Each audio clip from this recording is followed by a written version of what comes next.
बिस्मिल्लाहिर्रहमानिर्रहीम। अस्सलाम वालेकुम। आपका दोस्त सलमान हैदर। दुआ है उस परवरदिगार से कि उसने आपको और आपके अहले खाना को अपनी हिफ्ज़ो अमान में रखा हो।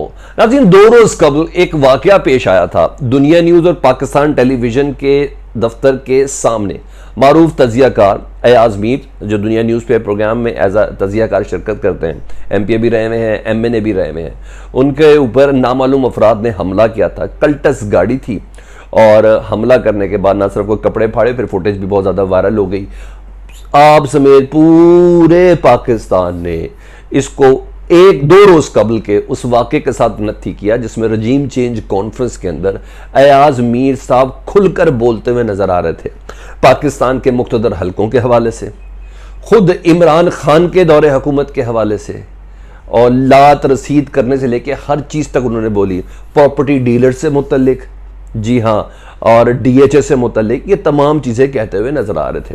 तो जैसे ही उनको मार पड़ने की खबर आई तो सोशल मीडिया पर सबसे पहले सब ने ध्यान कर दिया और बाकायदा ट्रेंडिंग शुरू हो गई और बाकायदा उसको बहुत ज़्यादा पास ऑन कर दिया गया।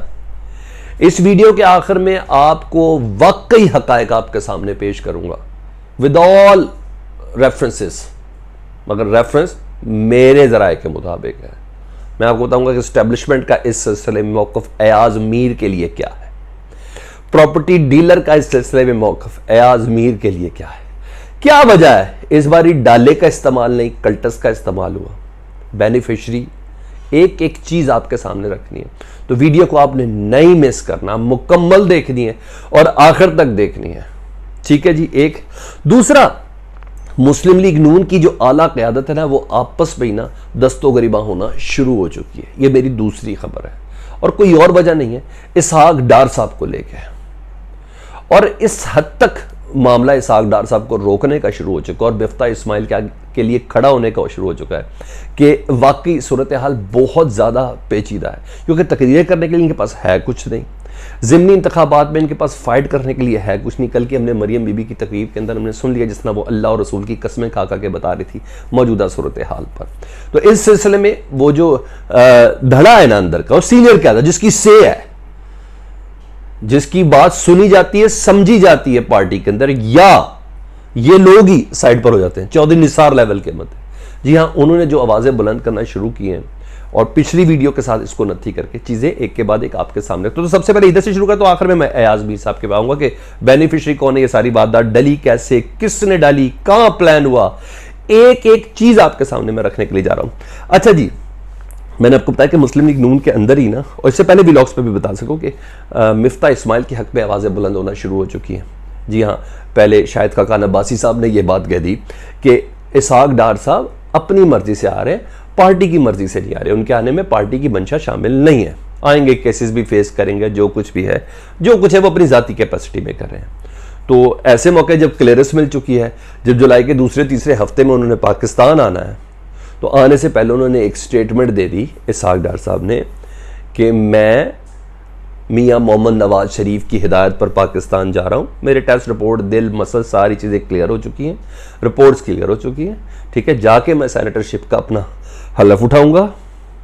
हाँ, वजारत खजाना या किसी और जिस कैपेसिटी पे काम करना, और उनको आता क्या है जी इसहाक डार साहब को, जी हाँ, तो जो भी है वो मुझे जो पार्टी की आदत कहेगी मैं उसको करूँगा। तो हाँ, मुझे किसी भी पार्टी लीडर को इस सिलसिले में क्लैरिफाई करने की ज़रूरत नहीं, मुझे किसी और की इजाज़त दरकार नहीं है। शायद खाकान अब्बासी को शट अप की कॉल उन्होंने इस तरह कह के दी थी। कल जी ख्वाजा आसिफ साहब ने, ज़रा उनके जुमले का ज़रा पूरा सलीस सुन लीजिएगा। उन्होंने मिफ्ता इस्माइल से मुतल्लिक ख्वाजा आसिफ साहब ने कहा कि वो बहुत मेहनत से काम कर रहे हैं मिफ्ता इस्माइल, और हर वक्त स्टेक होल्डर्स को दस्तयाब होता है। बदकिस्मती से मुस्लिम लीग नून के अंदर से उन्हें तनकीद मिल रही है मिफ्ता इस्माइल को, अभी उनके साथ इजहार यकजहती करनी चाहिए।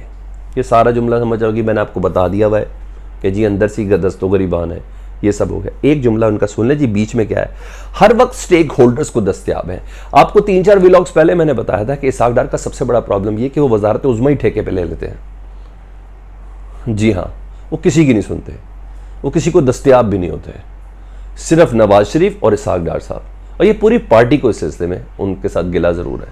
वो पॉलिसी सही होती है नहीं होती, तो वो तमाम मामला को इसहाक डार सब देख रहे होते हैं। और यहां तक भी इतलात है कि कई चीज़ों पे वो खड़े हो जाते हैं मियां मोहम्मद नवाज शरीफ साहब के आगे भी।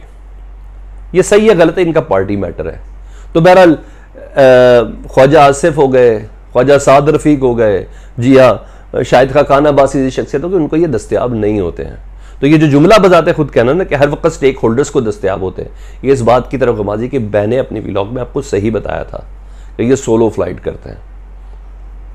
जी हाँ, ये किसी की नहीं सुनते, या दाता साहब की सुनते हैं या सोलो फ्लाइट करते हैं, यह आपने जहन के अंदर रखना है। तो इस बिना पर ख्वाजा आसिफ ने ये स्टेटमेंट अहम तरीन दी है, इसलिए मैं आपको कह रहा हूँ अंदर से दस्तों गरीबा, इनका रास्ता रोकना है अभी। दूसरा, अच्छा जी, शाहिद खान अब्बासी साहब ने भी इसहाक डार साहब के ऊपर एक बार फिर फप्ती कसी है। उन्हें कहा पाकिस्तानी मईशत में, ये जुमला सुने शाहिद खान अब्बासी का, मिफ्ता इस्माइल के इल्म का एक भी सियासी वर्कर दस्तयाब नहीं है।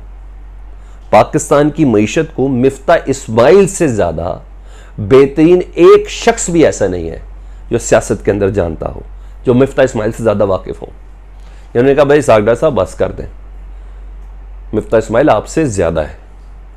ये शाहिद खान अब्बासी साहब का जुमला जो मैं आपके सामने कोट कर रहा हूं जी। अच्छा जी, और साथ साथ उन्होंने बता भी दिया जुमले के साथ कि इसहाक डार साहब प्लीज पार्टी ऐसे नहीं सोच रही जिस तरह आप सोच रहे हैं आपसे मुतल्लिक, तो थोड़ा सा ध्यान करें। अच्छा जी, साथ साथ शाहिद खान अब्बासी ने कहा कि पाकिस्तान को दिवालिया होने से मिफ्ता इस्माइल का बचाने में अहम तरीन किरदार है। तो मैंने यहाँ आपको रजिस्टर कर दिया कि जी इनके अंदर ही मामला चल रहे हैं, अभी मजीद होना है। ये भी तो है ना, इधर मुल्क स्टेक पे लगा हुआ है, ये आपस में लड़ रहे हैं, महंगाई ऐसी है, ये आपस में लड़ रहे हैं, इनके अपने ही इख्तलाफात खत्म नहीं हो रहे, तो इन्होंने मुल्क को क्या चलाना है। 2 हफ्ते पहले लाहौर बंद करते, पंजाब बंद करते, पाकिस्तान बंद करते, अचानक से कहते खोल दो। ये इस तरह चल रहा है, जारी बात है ही क्लोज टर्म पॉलिसीज जिसके साथ करना है। खैर है, ईद के दिनों में खोल दिया गया है, अच्छी बात है, क्योंकि ईद के दिनों में 4 हल्के हैं, बल्कि 20 हल्के हैं पंजाब के अंदर, और ताजर बरादरी की सपोर्ट बड़ी काउंट करती है। खैर जो कुछ भी है, बहरहाल ये हो गया। अच्छा, अब आ जाऊं मैं उस चीज पे कि एयाज मीर वाले मामले पे। अच्छा, हमेशा से देखा जाता है कि बेनिफिशियरी कौन है किसी भी इंसिडेंट का। मैं फौरन बता देता हूं। आसिफ अली जरदारी साहब, जब मोहतरमा बेनज़ीर भुट्टो की शहादत हुई तो हम सब ने, आपने, हमने तजियाकार, जब इन हाउस तजियाकार थे उस वक्त हम यूट्यूब वगैरह तो नहीं चलाते थे, मतलब इसका बेनिफिशियरी कौन है। हम आपने कहा कि जी आसिफ अली जरदारी इसके बेनिफिशियरी हैं। भाई सदारत मिल गई, बिल्कुल एक ज़बरदस्त किस्म की लीड मिल गई, 5 साल की पीपल्स पार्टी को हुकूमत मिल गई, तो बेनिफिशियरी ना ही इदारे हुए, ना ही नून लीग हुए, ना ही कुछ, बेनिफिशियरी आसिफ अली जरदारी साहब हुए। फिर पीपल्स पार्टी के एक ज़बरदस्त किस्म का एक दूसरा ये पिक्चर हो गई, जो कोर मेंबर्स थे, जो करीब तरीन लोग थे, वो दूर हो गए, जी नाहिद खान और दूसरे लोगों की शक्ल के अंदर, वो सारे दूर होते गए। फिर यानी बीवी की शहादत का बेनिफिशियरी वो निकला जी, फायदा हुआ, तो हमें समझ में आ गई। इसी तरह एक फिल्म का डायलॉग है, 2 दायरे होते हैं, एक होता है शक का दायरा, ये किसी फिल्म का डायलॉग है, मेरा नहीं है, और दूसरा है हकीकत का दायरा। एक होता है शक का दायरा, दूसरा होता है हकीकत का दायरा। इन दोनों के बीच में जो होता है ना, वो होता है सच। उस सच को अभी हमने इस व्लॉग के अंदर, इतने हिस्से के अंदर जानना है कि इन दोनों के दरमियान का सच क्या है। सुनते जाएं। एयाज मीर साहब खुद क्या कह रहे हैं, मैं आपको सारी चीजें बताने लगा हूं।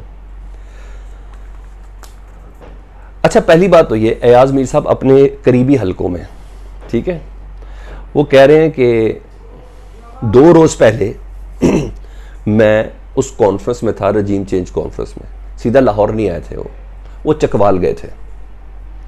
अगर ये किसी बड़े घर ने करना था, अगर ये किसी मुक्तदर हलके ने करना था, अगर ये किसी इस्टेब्लिशमेंट ने करना था, तो मुझे चकवाल में किया जा सकता था। उन्होंने कहा नहीं, कुछ रोज पहले अवारी होटल के अंदर मैं रह रहा था, रिकॉर्डिंग में था, और मुझे कहा गया था कि सर प्लीज़ ज़रा थोड़ा सा एक्सटेंशन से मुतालिक बातें ना करें, क्योंकि इससे हमें थोड़ा हर्ट हो रहे हैं, क्योंकि पहले ही ISPR कह चुका है, एक प्रॉपर एक स्टेटमेंट दी जा चुकी है कि हम एक्सटेंशन लेना ही नहीं चाहते, या ऐसा कुछ है नहीं, या देने या लेने वाली जो कुछ भी बात थी। तो ज़रा सर हम ऐसी बहुत सी चीज़ें जानते हैं जो आपको नहीं बता सकते, तो इसलिए मेरा थोड़ा सा ज़रा हाथ हल्का रखे, बस इतनी सी बात है, रिक्वेस्ट ही, दरख्वास्त ही एक है। तो अच्छा, यहाँ से क्लियर हो गया। अच्छा, अपने करीब हल्कों में एयाज मीर साहब कह रहे हैं कि मुझे खुद भी एहतियात करनी चाहिए थी, मैं बहुत ही ज़्यादा चीज़ें हर एक के मुतालिक मैंने रगेट दिया था, समझ ही नहीं आ रही थी कि पूरे उसके अंदर मैं हूँ किस तरफ खड़ा हुआ। अच्छा जी, करीबी हलकों में वो बता चुके कि मेरी मुख्तलिफ हलकों से बात हो गई थी उस तकरीर के बाद जी। अच्छा, मैंने आपको एक्सटेंशन वाला भी चीज़ बता दी, अब मैं आपको बेनिफिशरी तक लेके जाऊँगा आखिर में। अच्छा, इतनी तकरीर आपको याद है कि जितना उन्होंने इदारों के मुतालिक कहा था ना, उतना ही उन्होंने इमरान खान के मुतालिक भी कहा था, और बड़े सख्त जुमले बोले थे इमरान खान की हुकूमत पर, इमरान खान को सामने बिठाकर तनकीद करते हुए। वो उन्होंने सब कहा था, जिसकी बिना पूरा ट्रेंड चला कि पाकिस्तान तहरीक इंसाफ भी मार सकती है, उनको ज़दोकोप कर सकती है। अच्छा, प्रॉपर्टी डीलर्स वाली बात सुन ले। वो कहते हैं प्रॉपर्टी डीलर पर मलिक रियाज की कॉल आ गई मुझे कि सर जी तुसी साडा कादी गलों जिक्र करता, असी ते डेवलपर है गया, मुल्क की खिदमत कर रहे हैं। तो प्रॉपर्टी डीलर वाली चीज़ भी इधर से क्लियर हो गई, मलिक रियाज साहब ने भी अपनी पोजीशन क्लियर कर दी। तो इस सारी सूरत हाल में बेनिफिशरी कौन है और इस वक्त सूट किसे करता है, जी हाँ वो मैं आपको बताता हूँ। इस सारी सूरत हाल में नुकसान पहुँचाया किसको जी? इदारों को, मुख्तलिफ हलकों को जी, पूरे सोशल मीडिया कैंपेन के जरिए पीटीआई को नुकसान पहुँचाया गया। सूट किसे कर रहा है? मुस्लिम लीग नून को सूट कर रहा है जी। ये बिल्कुल एक नई प्रैक्टिस शुरू होगी, एक नए फ्रेश, जिसे कहते हैं प्लानिंग के साथ मुस्लिम लीग नून आ गई भी है, बेनिफिशरी हुए हैं। इस तमाम सिचुएशन का नुकसान किसको पहुंचा जी? पीटीआई को, मुख्तदर हलकों को, और फायदा पहुंचा, मैंने मलिक रियाज भी क्लियर कर दिया, नून लीग को जी। अब बिल्कुल एक फ्रेश तरीके से एक प्लानिंग आई है, जिसमें कल की मैं आपको बता चुका हूँ, डोनाल्ड लू की मुलाकात वाला बता दिया जी कि इमरान खान साहब का दस्ते राज जाके मिला कि जी बट्टी पाओ आगे चले। दोपहर को आपने बता दिया जी उसका डोनाल्ड लू के बाद की जी जो इमरान खान साहब की जो साहबजादी है उनसे मुतल्लिक मुस्लिम लीग नून का एक रहनुमा मिल के कह रहे हैं कि वो साहबजादी कहती है बहुत अच्छा किया आपने इमरान खान की हुकूमत ख़त्म करके। अब कौन पूछे टेरियान से कि भाई तुमने कहा है। तीसरी मैंने आपको रात को बता दिया जी, एक मुबैना ऑडियो जारी कर दी गई खातून मुल्क को, पूरा प्लेस किया गया है, आप नोट करें ना, सारी स्क्रीन्स नोट करें। अच्छा, पहले आपको ये पैकेज आएगा, ऑडियो आएगी, ये ऑडियो का एक मुबैना वो आएगा कि देखिए क्या बातें हो रही थी। उसके बाद अगली खबर होगी, देखें इससे पहले इमरान खान, नून लीग के तर्जुमा, सारे के सारे मैं चैनल्स की बात कर रहा हूं। उसके बाद दूसरा पैकेज होगा कि इमरान खान देखें इससे पहले क्या कहते रहे कि जो बुशरा बीबी उनका सियासत से कोई ताल्लुक नहीं, और तर्जुमान क्या कहते हैं। ये दूसरा पैकेज चलता है, ऐसे ही हो रहा है। फॉर्मेट सारे के सारे चैनल में रन डाउन प्रोड्यूसर एक जैसे हैं। ये चीजें समझनी है। अब एक आपने तैयार भी रहना है। ये अब बड़ा तबादला, बिल्कुल फ्रेश लोग इंडल्ज किए गए हैं इस कंपेन में, और इस तरह की कंपेन्स के अंदर यही अयाज मीर साहब के साथ हुआ है। अच्छा, इतनी को टेंशन, इतना को हो गया इस बारी डालो पे निकल्टस पे ही आ गए, क्यों इदारों को मिलाइन किया आपने? क्या इदारों को नहीं पता चल रहा? सब पता चल गया, सब पता चल गया। ये चीजें बाद में क्लेरिफाई हुई हैं अयाज मीर साहब से। ये भी मैं बता दूं, जब मेरे जैसा बंदा आपके साथ इतने एविडेंसेस आपके सामने रख रहा है तो आगे भी बहुत क्लियर है। ऐसी क्या जल्दी थी? चकवाल में नहीं मारा, दुनिया ने उसके सामने मार दिया, पीटीवी के सामने मार दिया, ताकि पूरी दुनिया में तमाशा देखे। समझना ही है बात आपको, बेनिफिशियरी कौन है, और हम बेनिफिशियरी को बेनिफिशियरी होने नहीं देंगे। इंशाअल्लाह ताला बात करते रहेंगे। कमेंट सेक्शन में फीडबैक से मुतालिक जरूर आगा कीजिएगा। अपना बहुत ज़्यादा ख्याल रखें। अल्लाहुम्मा सल्ली अला मुहम्मदिन व आले मुहम्मद।